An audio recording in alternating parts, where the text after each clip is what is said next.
अस्सलाम वालेकुम जी। सब दा वार्म वेलकम साढ़े चैनल ते है। अज दा बहुत ही क्रूशल टॉपिक है कि क्या रोमानिया 2023 ਦੇ ਵਿੱਚ ਸ਼ਿੰਗਨ ਵਿੱਚ ਸ਼ਾਮਲ ਹੋਵੇਗਾ ਜਾਂ ਨਹੀਂ ਹੋਵੇਗਾ। ਅਸੀਂ ਇਸ ਟਾਪਿਕ ਨੂੰ ਡਿਟੇਲ ਨਾਲ ਡਿਸਕਸ ਕਰਾਂਗੇ ਤਾਂ ਕਿ ਸਾਡਾ ਹਰ ਸੁਣਨ ਵਾਲਾ ਸਮਝ ਸਕੇ ਕਿ ਇਨ ਫਿਊਚਰ 'ਚ ਕੀ ਹੋ ਸਕਦਾ ਹੈ।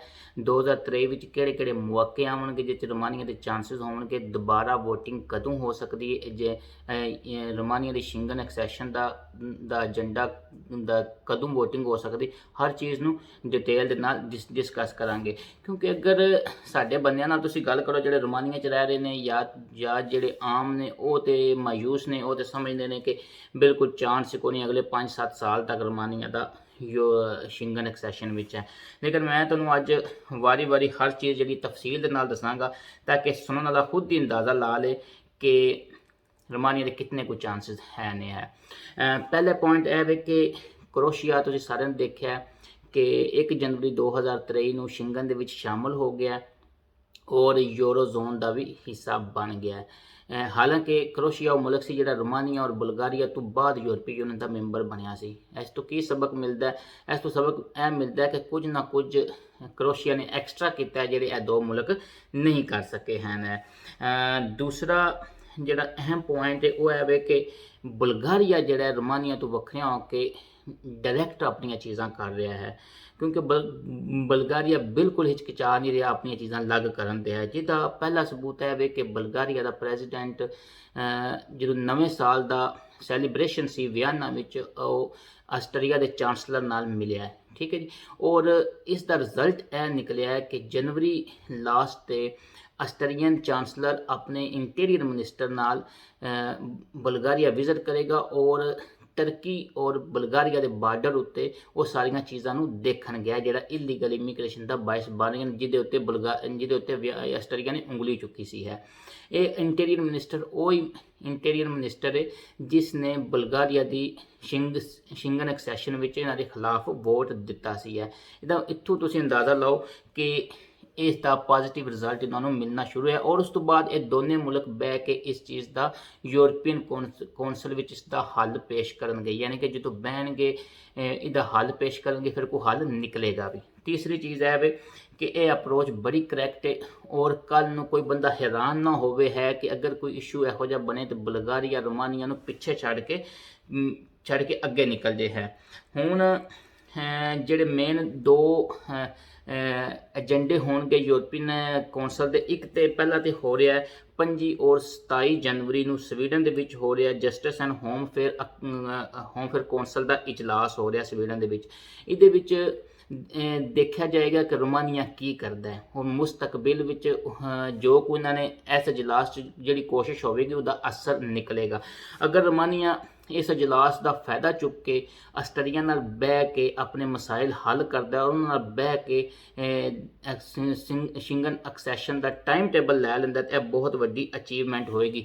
एजेंडा दोबारा मार्च और जून में दोबारा होवेगा। अगर इन्होंने अपना एक्सैशन दी वोटिंग का एजेंडे तो चीज़ां पा लियां, यानी कि जो मार्च और जून में इजलास होना है तो फिर इन्हां दी बहुत वड्डी अचीवमेंट होवेगी है। दूसरी जी चीज़ है वो है कि 9 और 10 फरवरी को यूरोपियन कौंसल का इजलास होगा है। और अगर रोमानिया इन्हां दोवां विचों किसी भी इजलास को लैके कोशिश करके अपना वोटिंग का एजेंडा वोटिंग जी इस एजेंडे तो लैंदा जो मार्च या और जून के यूरोपियन कौंसल का इजलास होना है तो यह बहुत वड्डी अचीवमेंट होगी।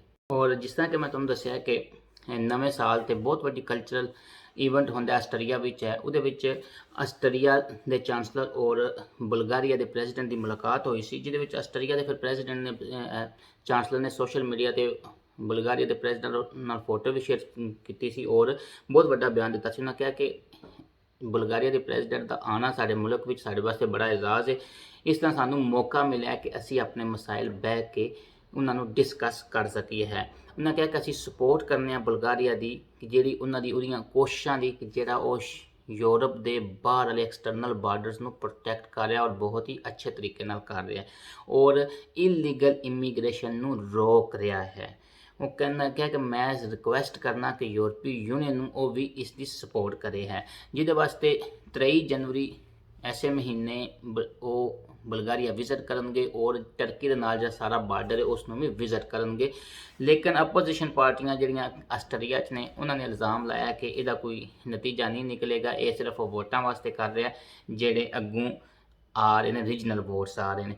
ਹੁਣ ਉਸ ਤੋਂ ਬਾਅਦ ਅਸੀਂ ਲਾਸਟ ਚੀਜ਼ ਦੇਖਦੇ ਹਾਂ ਕਿ ਨੈਕਸਟ ਕੀ ਚਾਂਸਿਸ ਨੇ। ਇਹਦੇ ਵਿੱਚ ਬਹੁਤ ਵੱਡਾ ਕਿਰਦਾਰ ਜਿਹੜਾ ਯੂਰਪੀ ਯੂਨੀਅਨ ਦੀ ਜਿਹੜੀ ਪ੍ਰੈਜ਼ੀਡੈਂਟ ਸੀ ਰੋਬਰਟਾ ਮੈਟਸੋਲਾ ਉਸਦਾ ਸੀ। ਉਹਨੇ ਦਸੰਬਰ ਦੇ ਵਿੱਚ ਰੋਮਾਨੀਆ ਵਿਜ਼ਿਟ ਕੀਤੀ ਸੀ ਔਰ ਉਹਦੇ ਵਿੱਚ ਉਹਨੇ ਕਿਹਾ ਸੀ ਕਿ ਮੈਂ ਫਾਈਟ ਕਰਾਂਗੀ ਰੋਮਾਨੀਆ ਵਾਸਤੇ ਕਿ ਰੋਮਾਨੀਆ 2023 ਵਿੱਚ ਸ਼ਿੰਗਨ ਦੇ ਵਿੱਚ ਸ਼ਾਮਲ ਹੋ ਸਕੇ। ਉਹਨੇ ਕਿਹਾ ਕਿ ਅਸੀਂ ਦੁਬਾਰਾ ਮੈਂ ਸੋਚਣਾ ਹੀ ਨਹੀਂ ਚਾਹੁੰਦੇ ਹੈ ਕਿ ਰੋਮਾਨੀਆ ਨਾ ਹੋਵੇ ਹੈ। ਇਹ ਮੈਂ ਸਾਰੀਆਂ ਚੀਜ਼ਾਂ ਕੋਟ ਕਰ ਰਿਹਾ ਜਿਹੜੀ ਇਹਨਾਂ ਲੋਕਾਂ ਨੇ ਬਿਆਨ ਦਿੱਤੇ ਨੇ ਹੈ। ਉਹਨੇ ਕਿਹਾ ਕਿ ਰੋਮਾਨੀਆ ਸ਼ਿੰਗਨ ਤੋਂ ਬਿਲੋਂਗ ਕਰਦਾ ਔਰ ਕੋਈ ਜਸਟੀਫਿਕੇਸ਼ਨ ਨਹੀਂ ਹੈ ਕਿ ਰੋਮਾਨੀਆ ਨੂੰ ਰਿਜੈਕਟ ਕੀਤਾ ਜਾਏ ਹੈ। ਉਹਨੇ ਨਾਲ ਹੀ ਯੂਰਪੀਅਨ ਪਾਰਲੀਮੈਂਟ ਤੇ ਇਨਸਿਸਟ ਕੀਤਾ ਕਿ 2023 ਵਿੱਚ ਹਰ ਸੂਰਤ ਵਿੱਚ ਰੋਮਾਨੀਆ ਨੂੰ ਸ਼ਾਮਲ ਕੀਤਾ ਜਾਏ। ਜਿਹਦੇ ਵਿੱਚ ਉਹਨੇ 3 ਚੀਜ਼ਾਂ ਮੇਨ ਕੀਆਂ ਨੇ। ਉਹਨੇ ਕਿਹਾ ਕਿ ਸਾਨੂੰ ਹਰ ਚੀਜ਼ ਨਾਲ ਇੰਸ਼ੋਰ ਕਰਨਾ ਚਾਹੀਦਾ ਕਿ 2023 ਦੇ ਵਿੱਚ ਅਸੀਂ ਕਾਮਯਾਬ ਹੋਈਏ ਔਰ ਰੋਮਾਨੀਆ ਸ਼ਿੰਗਨ ਦੇ ਵਿੱਚ ਸ਼ਾਮਲ ਹੋਵੇ, ਕਿਉਂਕਿ ਇਸ ਦਾ ਵਾਸਤੇ ਕੋਈ ਹੋਰ ਰਸਤਾ ਨਹੀਂ ਹੈ। ਦੂਸਰੀ ਚੀਜ਼ ਨੇ ਕਿਹਾ ਕਿ 2024 ਦੇ ਵਿੱਚ ਯੂਰਪੀਅਨ ਇਲੈਕਸ਼ਨ ਨੇ ਔਰ ਸਾਡਾ ਕੀ ਮੈਸੇਜ ਜਾਵੇਗਾ ਯੂਰਪੀਅਨ ਸਿਟੀਜ਼ਨ ਨੂੰ ਕਿ ਰੋਮਾਨੀਆ ਵਾਸਤੇ ਹੈ ਕਿ ਉਹ ਰੋਮਾਨੀਆ ਵਾਸਤੇ ਕਿ vote for the European parliament ਕਿ ਰੋਮਾਨੀਅਨ ਕਿਸ ਤਰ੍ਹਾਂ ਉਹਦੇ ਵਾਸਤੇ ਵੋਟ ਕਰਨਗੇ ਹੈ। ਤੀਸਰੀ ਚੀਜ਼ ਨੇ ਕਿਹਾ ਕਿ ਮੇਰੀ ਜ਼ਿੰਮੇਵਾਰੀ ਜਿਹੜੀ ਹੈ ਨਾ ਸਿਰਫ ਕਨਵਿੰਸ ਨਹੀਂ ਕਰਨਾ, ਡਿਲੀਵਰ ਕਰਨਾ ਹੈ ਔਰ ਅਸੀਂ ਹਰ ਸੂਰਤ ਵਿੱਚ ਪਹਿਲੇ ਹਾਫ ਵਿੱਚ ਰੋਮਾਨੀਆ 2023 ਵਿੱਚ ਰੋਮਾਨੀਆ ਨੂੰ ਸ਼ਿੰਗਨ 'ਚ ਐਂਟਰੀ ਵਿੱਚ ਪੂਰੀ ਕੋਸ਼ਿਸ਼ ਕਰਾਂਗੇ ਹੈ। ਹੁਣ ਇਸ ਤੋਂ ਬਾਅਦ ਜਿਹੜੇ ਮੈਂ ਅੱਗੇ ਵੀ ਡਿਸਕਸ ਕਰ ਰਿਹਾ ਸੀ ਕਿ ਰੋਮਾਨੀਆ ਦੇ ਪ੍ਰੈਜ਼ੀਡੈਂਟ ਨੇ ਵੀ ਕਿਹਾ ਕਿ ਅਸੀਂ ਜਿਹੜੀ JAI ਕੌਂਸਲ ਦਾ ਇਜਲਾਸ ਹੋਣਾ ਹੈ 2023 ਮਾਰਚ ਦੇ ਵਿੱਚ। ਮੈਨੂੰ ਬੜੇ ਬੰਦਿਆਂ ਨੇ ਕਮੈਂਟਸ 'ਚ ਪੁੱਛਿਆ ਸੀ ਕਿ ਅੱਗੋਂ ਕੀ ਹੋਵੇਗਾ। ਅੱਗੋਂ ਭਾਈ ਮੈਂ ਸੂਰਤ-ਹਾਲ ਤੁਹਾਨੂੰ ਦੱਸੀ ਹੈ ਕਿ 1 ਜਨਵਰੀ ਦੇ ਲਾਸਟ ਤੇ ਇਹਨਾਂ ਦਾ ਇਜਲਾਸ ਹੈ, 1 ਫਰਵਰੀ ਦੇ ਵਿੱਚ। ਇਹਦੇ ਵਿੱਚ ਰੋਮਾਨੀਆ ਪੂਰੀ ਕੋਸ਼ਿਸ਼ ਕਰੇਗਾ ਕਿ ਜਿਹੜਾ ਮਾਰਚ ਵਿੱਚ JAI ਦਾ ਕੌਂਸਲ ਦਾ ਇਜਲਾਸ ਹੋਣਾ ਹੈ ਉਹਦੇ ਏਜੰਡੇ ਤੇ ਦੁਬਾਰਾ ਵੋਟਿੰਗ ਰੱਖੀ ਜਾਏ ਹੈ। ਉਹ ਪਹਿਲੇ ਇਹਨਾਂ ਮੁਲਕਾਂ ਨਾਲ ਮਿਲ ਕੇ ਉਹਨਾਂ ਨੂੰ ਕਨਵਿੰਸ ਕਰਕੇ ਪੂਰੀ ਕੋਸ਼ਿਸ਼ ਕਰਨਗੇ ਕਿ ਮਾਰਚ ਦੇ ਇਜਲਾਸ ਦੇ ਵਿੱਚ ਕੋਈ ਚਾਂਸ ਬਣੇ। ਠੀਕ ਹੈ ਜੀ। ਅਸੀਂ ਮੇਨ ਸਾਡੇ ਬੰਦੇ ਕਹਿੰਦੇ ਨੇ ਕਿ ਉਹ ਕੁਝ ਨਹੀਂ ਹੋਣਾ, ਕੁਝ ਨਹੀਂ ਹੋਣਾ। ਹੋ ਸਕਦਾ ਕੁਝ ਨਾ ਹੋਵੇ, ਹੋ ਸਕਦਾ ਬੜਾ ਕੁਝ ਹੋਵੇ, ਲੇਕਿਨ ਹਮੇਸ਼ਾ ਯਾਦ ਰੱਖੋ ਕਿ ਜਦੋਂ ਵੀ ਕੁਝ ਕੌਮਾਂ ਟੇਬਲ ਟਾਕ ਤੇ ਬਹਿੰਦੀਆਂ ਨੇ, ਬਹਿ ਕੇ ਗੱਲ ਕਰਦੀਆਂ ਨੇ, ਤਾਂ ਫਿਰ ਹਮੇਸ਼ਾ ਉਸ ਦਾ ਹੱਲ ਨਿਕਲਦਾ ਹੈ। ਜਲਦ ਜਾਂ ਬਦੀਰ ਹੱਲ ਜ਼ਰੂਰ ਨਿਕਲਦਾ ਜਦੋਂ ਬਹਿ ਕੇ ਗੱਲ ਕਰਨਗੀਆਂ। ਜਦੋਂ ਬਹਿਣਾ ਹੀ ਨਹੀਂ, ਗੱਲ ਹੀ ਨਹੀਂ ਕਰਨੀ, ਫਿਰ ਹੱਲ ਕਾਇਦੇ ਹੈ। ਲੇਕਿਨ ਆਖਰ ਤੇ ਜਿਹੜੀ ਮੈਂ ਚੀਜ਼ ਤੁਹਾਨੂੰ ਦੱਸਣਾ ਚਾਹੁੰਦਾ ਉਹ ਹੈ ਵੇ ਕਿ ਰੋਮਾਨੀਆ ਨੂੰ 11 ਸਾਲ ਹੋ ਗਏ ਨੇ ਸ਼ਿੰਗਨ ਦੇ ਵਿੱਚ ਐਂਟਰੀ ਦਾ ਕੋਸ਼ਿਸ਼ ਕਰਦੇ ਹੋਏ ਆ। ਠੀਕ ਹੈ ਜੀ ਹੈ, ਲੇਕਿਨ ਉਹ ਐਂਟਰ ਨਹੀਂ ਹੋ ਸਕਿਆ। ਉਹੀ ਤਾਂ 2007 ਯੂਰਪੀ ਯੂਨੀਅਨ 'ਚ ਸ਼ਾਮਲ ਹੋਏ ਆ। 26 ਮੁਲਕ ਨੇ ਜਿਹੜੇ ਰੋਮਾਨੀਆ ਦੀ ਸਪੋਰਟ ਵਿੱਚ ਨੇ, ਸਵਾਏ ਆਸਟਰੀਆ ਤੋਂ ਜਿਸ ਨੇ ਇਹਨੂੰ ਬਲਾਕ ਕੀਤਾ 8 ਦਸੰਬਰ 2022 ਵਿੱਚ ਹੈ। ਠੀਕ ਹੈ ਜੀ ਹੈ। ਉਸ ਤੋਂ ਬਾਅਦ ਨੀਦਰਲੈਂਡ ਨੇ ਸਿਰਫ ਬੁਲਗਾਰੀਆ ਨੂੰ ਅਪੋਜ਼ ਕੀਤਾ ਸੀ, ਲੇਕਿਨ ਨੀਦਰਲੈਂਡ ਨੇ ਵੀ ਆਖਰ ਤੇ ਰੋਮਾਨੀਆ ਦੇ ਹੱਕ ਵਿੱਚ ਵੋਟ ਦਿੱਤਾ ਸੀ। ਇਹ ਸਾਰੀ ਡਿਟੇਲ ਹੁਣ ਤੱਕ ਜੋ ਕੁਝ ਹੋ ਚੁੱਕਿਆ ਉਸ ਦੀ ਹੈ ਵੇ ਕਿ ਕੀ ਅੱਗੋਂ ਮੁਸਤਕਬਲ 'ਚ ਹੋਵੇਗਾ। ਬਾਕੀ ਦੁਆਵਾਂ 'ਚ ਯਾਦ ਰੱਖੋ। ਫੀ ਅਮਾਨ ਅੱਲਾ, ਟੇਕ ਕੇਅਰ, ਅੱਲਾ ਹਾਫਿਜ਼।